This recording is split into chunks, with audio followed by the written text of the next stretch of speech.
Hello and welcome. So in today's video we're going to look at the try except block in Python. So this is used if you are expecting or know that an error could occur, then we would use a try except block so that instead of having the error crash the program, which is obviously going to be bad for the end user, we are going to be able to ask them simply to try again, or raise the error to tell them something went wrong while not necessarily actually crashing out of the program. So let's get into idle and have a look. So if I use a simple input, so I'm going to say height is equal to int input, and I'm going to say enter your height to the nearest centimeter, and then I'm going to print out you are, and then whatever they typed in as height, centimeters tall. And hopefully from the previous tutorials you will know that if we ask for input using int input and I run this, it is going to give me an error if the user types anything other than an integer or a whole number as the input. So I'm going to have to save this before I run. Let's do that and call it try except block. So if I type in hello, it will give me this value error, and it says invalid literal for int with base 10 hello. In other words, the word hello is clearly not an integer.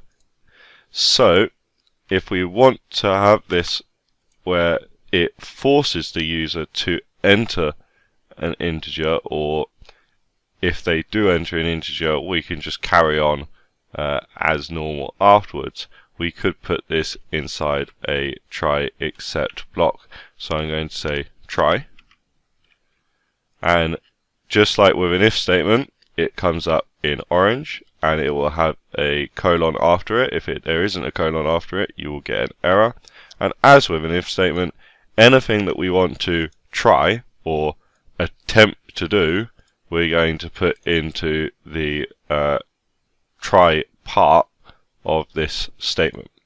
And if you have try, then you will have to have except. If you don't have except, it will give you an error, and except will also come up with an orange and also has a colon. And underneath this indent, I'm going to say you did not enter a whole number, and then we could say please try again.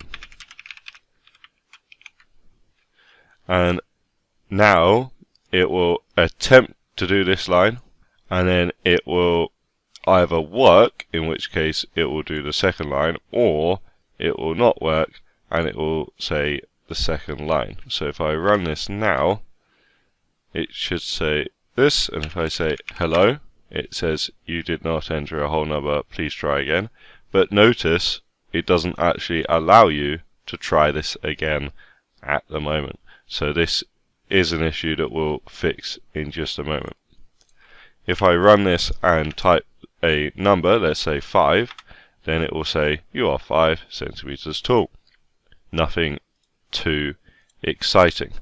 Now we could have a finally, and again you'll notice it comes up in orange, it has a colon, just like an if statement.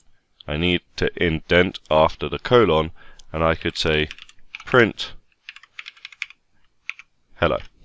Let's just keep a nice standard message, and you'll notice that this says hello both times. So you did not enter a whole number, please try again, hello.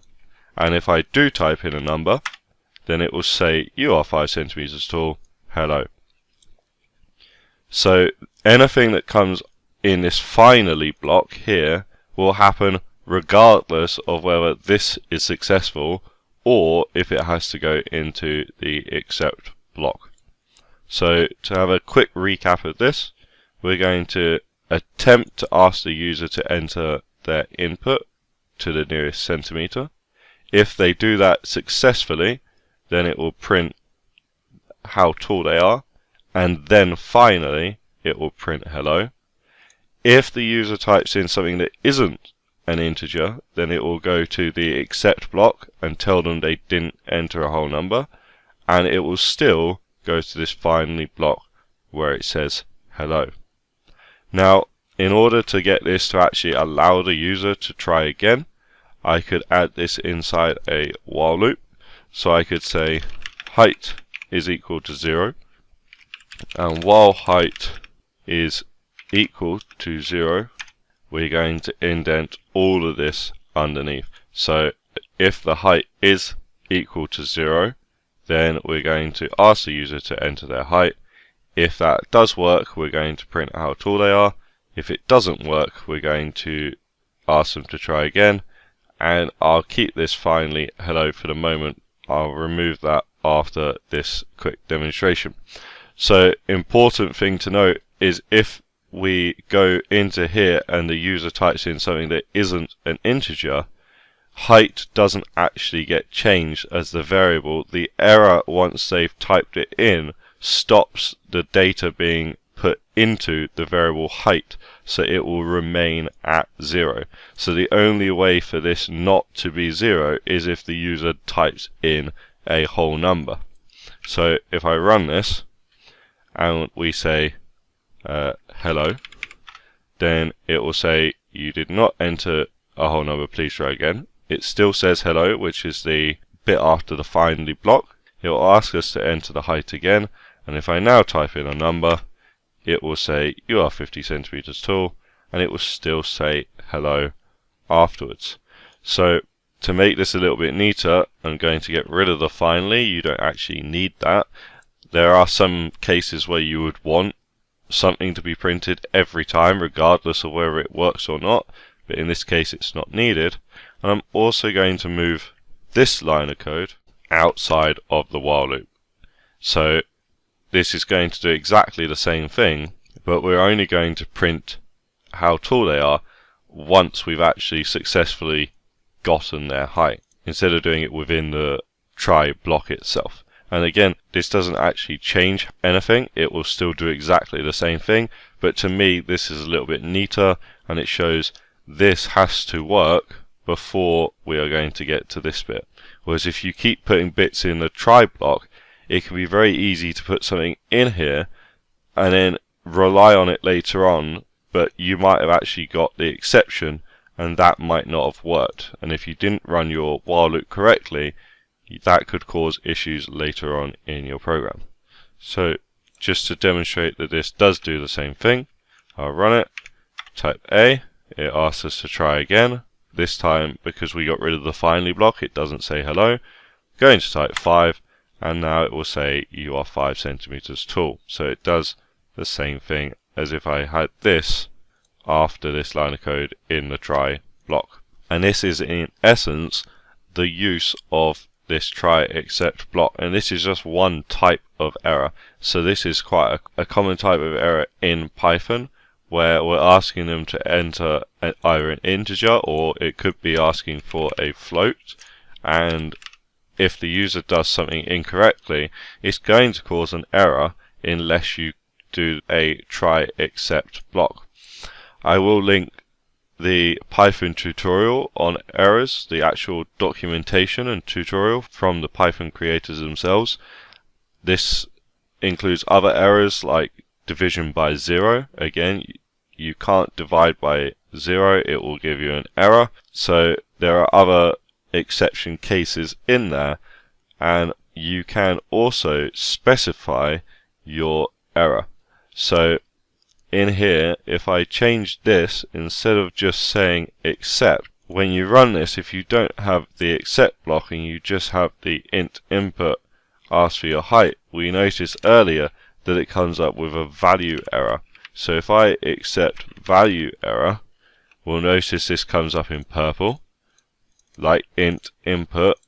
It is recognized by idle, so I'm going to accept value error as E, and E is just short for error, so I'm effectively saying get the value error and save it in this variable E, which is just short for error.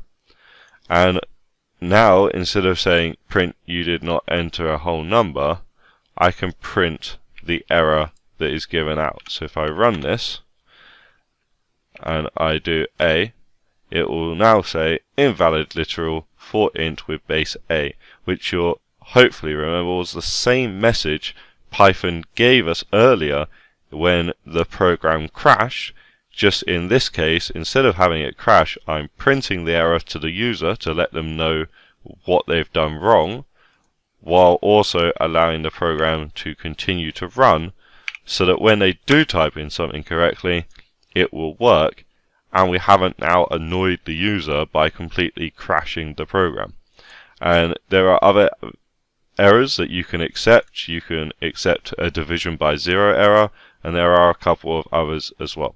So again, I'll link to the Python tutorial, and hopefully that will be useful. This is extremely useful for even simple things like quizzes, if you want the user to be forced to enter a correct value. And as you can hopefully see, it has a lot of other cases where we might get an error, and instead of it crashing, we're going to just print out the error to the user or explain it to them ourselves. That is it for this video. It's a short demonstration. If you want to get into more complexities, again, refer to the Python tutorial in the description.